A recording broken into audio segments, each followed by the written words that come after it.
Assalamualaikum warahmatullahi wabarakatuh. Di sini saya akan menjelaskan tentang permasalahan penulisan sejarah. Yang pertama itu ada tren historiografi abad pertengahan.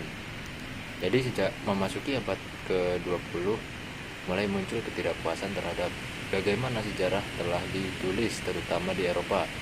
Pada saat itu, warisan Rennes yang kuat mengenai pentingnya sumber primer dianggap tidak lagi memuaskan bagi sebagian sejarawan.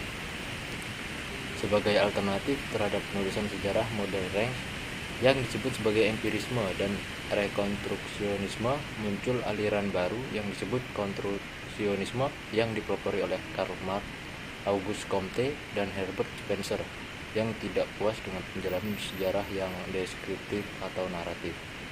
Konstruktivisme ini kemudian diteruskan pada tahun 1920-an oleh gerakan sejarah baru atau New History Movement yang dihubungkan dengan jurnal analis di Prancis dan kelompok sejarawan Amerika baru atau New American Historian, yaitu Frederick Jackson Turner atau Charles Baird, James Herve Robinson, dan Vernon L. Parrington. Pada tahun 1950 sampai 1960 muncul sejarawan yang dengan sadar memposisikan dirinya sebagai sejarawan sosial dan budaya yang melihat tulisan sejarah sebagai latihan seorang intervensionis mengenai perbedaan pendapat. Sejarawan semacam ini umumnya dilakukan oleh sejarawan sayap kiri seperti E.P. Thompson, Philip Foner, Christopher Hill, dan lainnya. Pada saat ini disadari bahwa sejarah merupakan cara untuk mengkonstruksi dan menulis komitmen politik terhadap kaum yang termarginal. Pada tahun 1970-an, sejarawan menyoroti cara kerja sejarawan dalam menarasikan cerita yang sesungguhnya merupakan hasil pemahaman mereka dari narasi lainnya. Perhatian terhadap cara kerja sejarawan ini pertama kali dikemukakan oleh Lawrence Stone pada 1979 dalam artikelnya berjudul The Revival of Narrative yang menganjurkan sejarawan untuk kembali pada penulisan sejarah naratif. Sejak akhir 1970-an, kesadaran peran besar tulisan dalam menghasilkan teks sehingga teks lebih dianggap merupakan representasi dari masa lalu daripada sebuah akses kepada realitas masa lalu yang objektif. Hal ini merupakan landasan dari sejarah dekonstruksi. Saya Abdan Rizal Fahmi dengan nomor MPM 212200031. Saya di sini akan menjelaskan tentang historiografi Indonesian sentris setelah kemerdekaan Indonesia. Setelah kemerdekaan Indonesia, muncul pemikiran di kalangan ilmuwan dan sejarah Indonesia untuk menempatkan Indonesia sebagai pusat dari perkembangan sejarah atau Indonesian sentris, untuk mengakhiri dominasi penulisan sejarah kolonial dan juga untuk memperkuat identitas keindonesiaan yang amat dibutuhkan pada saat itu dalam rangka national building. Usaha penulisan sejarah Indonesia yang bernuansa Indosentris pun dimulai sejak saat itu. Muhammad Yamin menisbahkan asal-usul Indonesia kepada Majapahit yang berpusat di Jawa karena dianggap daerah kekuasaannya hampir sama dengan wilayah negara nasional Indonesia. Muhammad Hatta, Takdir Ali Syahbana, dan tokoh-tokoh dari luar Jawa menentang pendapat Muhammad Yamin tersebut. Mungkin hanya itu yang dapat saya sampaikan. Wassalamualaikum warahmatullahi wabarakatuh. Baik, di sini materi yang terakhir, yang ketiga, yaitu historiografi Indonesia sentris sebagai sumber pembelajaran sejarah.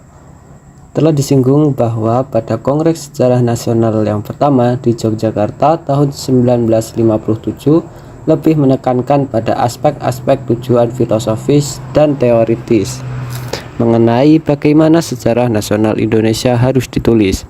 Pembahasan-pembahasan yang bersifat filosofis tersebut pada akhirnya mendorong sejarah pada sejarah spekulatif, yang berarti penulisan sejarah tidak didasarkan pada akumulasi pengetahuan faktual. Meskipun ilmu sejarah mengalami perkembangan yang pesat pada paruh kedua abad ke-20, tampaknya tidak banyak berpengaruh pada historiografi Indonesia, paling tidak hingga periode Orde Baru.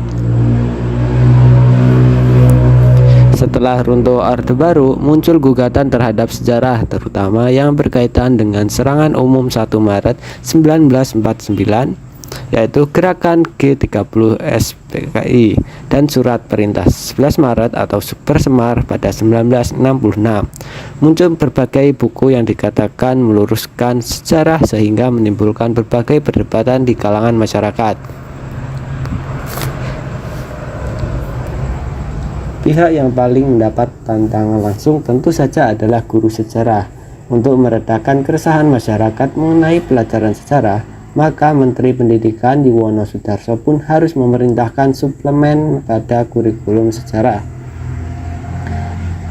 Pada suplemen kurikulum tersebut, peran Soeharto yang dibesar-besarkan pada masa Orde Baru diturunkan dalam serangan umum 1 Maret. Dan pada seputar dikeluarkannya Surat Perintah 11 Maret atau Super Semar.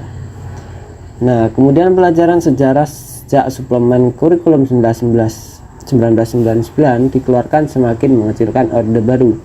Pada kurikulum 2004, pelajaran sejarah ini memberikan porsi yang lebih besar kepada sejarah daerah. Belum lama ditetapkannya sejarah 2004 ini mendapat tantangan karena tidak menyebut PKI pada peristiwa G30S sehingga menjadi G30S PKI. Polemik di dalam masyarakat membuat kurikulum sejarah 2004 dilarang dan pelajaran sejarah pun kembali memakai kurikulum sebelumnya.